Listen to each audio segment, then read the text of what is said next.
the way to the Swampy, up to the fishing lodge. Got Meat Eater podcast playing on iTunes, of course. Just stopped in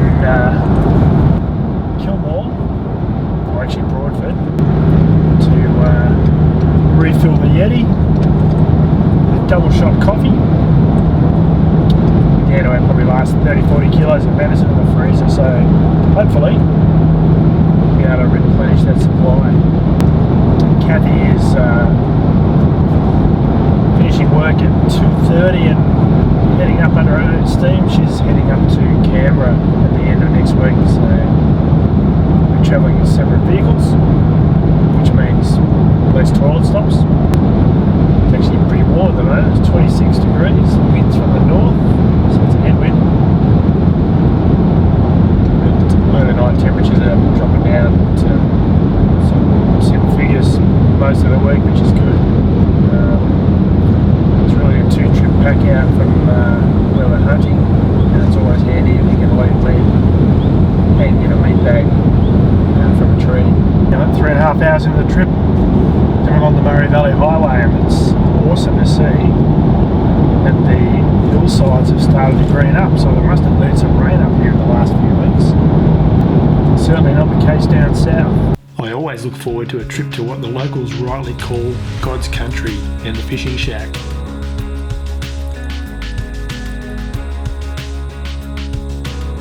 We built this with a few mates 20 years ago, and it's still looking great.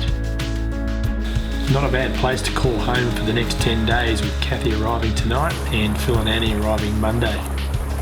A quick check shows the battery's holding full charge, so the solar's working fine, but I have to change a gas bottle in Corrion tomorrow, or it's cold showers for the week, which won't go down too well.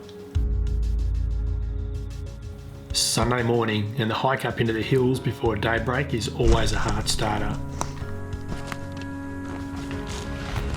As usual, the locals are up early. About 10 AM we saw our first deer, a young Sambar stag. He also saw us. Definitely not the one we saw a month ago, but a great start to day one.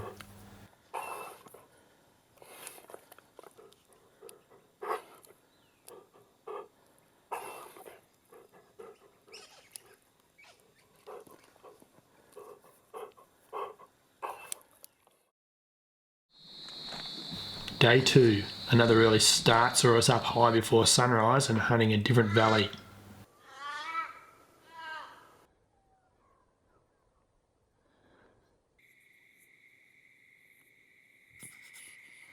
We bumped a couple of fallow early, then got busted trying to stalk in on a Sambar stag.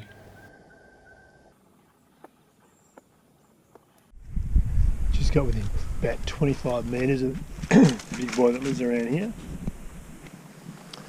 It's bedded just over in that gully. Wind swirled just as we got over the crest, and 2 honks and game over.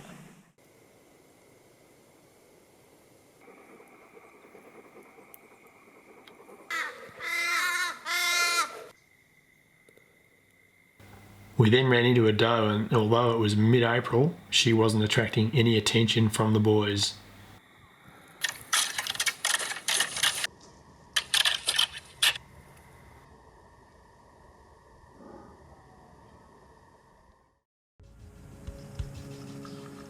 On day 3 I decided on an afternoon hunt, as the early morning winds were not doing us any favours, so I spent the morning taking care of dinner for our guests.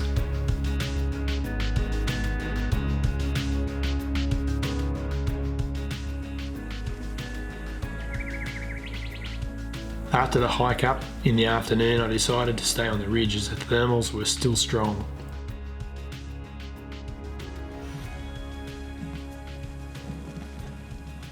Bo was soon on descent, so I knocked an arrow and let him take the lead.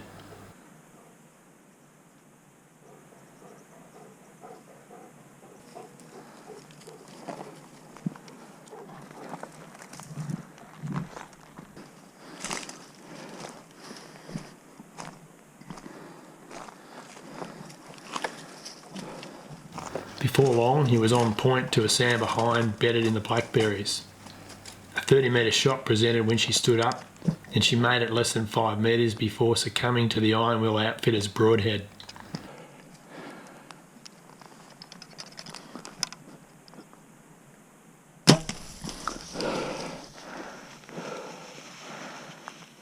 Bo had found her within seconds and was waiting for me as I skirted the blackberries and made my way up the slope.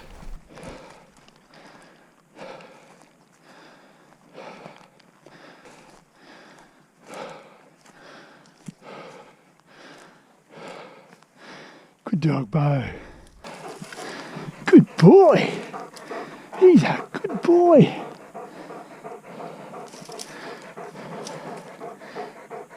He's a good puppy. Well, 3 days hunting, Bo.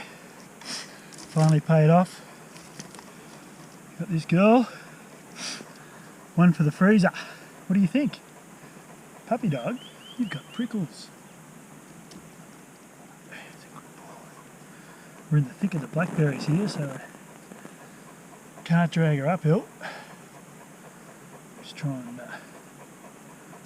get a cut up here, I think. What do you reckon, Bo? You've got so many blackberries. Yeah, you do. Good dog. A quick text to Kathy to round up the troops, and I had 3 extra people on the way to help with the carry-out. Phil Anderson had just returned from a 100-kilometre gravel ride, so I'm sure he was looking forward to the hike up the hill.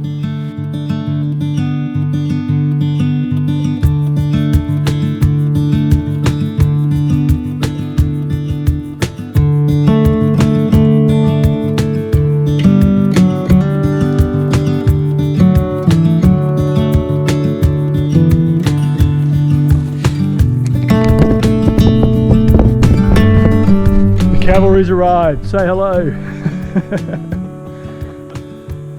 Phil Anderson's going to carry the whole deer back on his bike. Yeah, he's going to run. On the new Baum, down through the blackberries.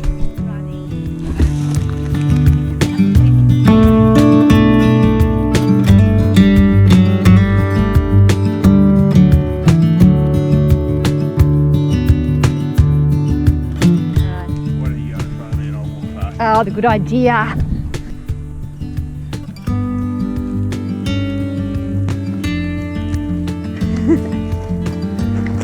There goes Phil, the hunter.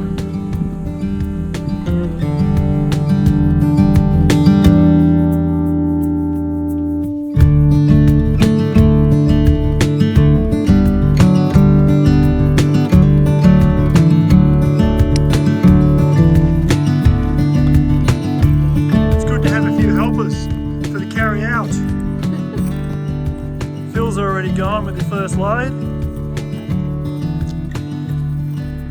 I think that's the first time Phil Anderson has packed venison.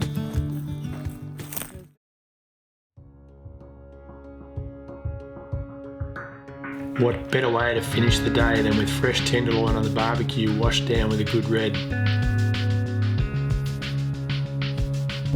With the venison supply restocked, it was now time to enjoy some of the other activities on offer.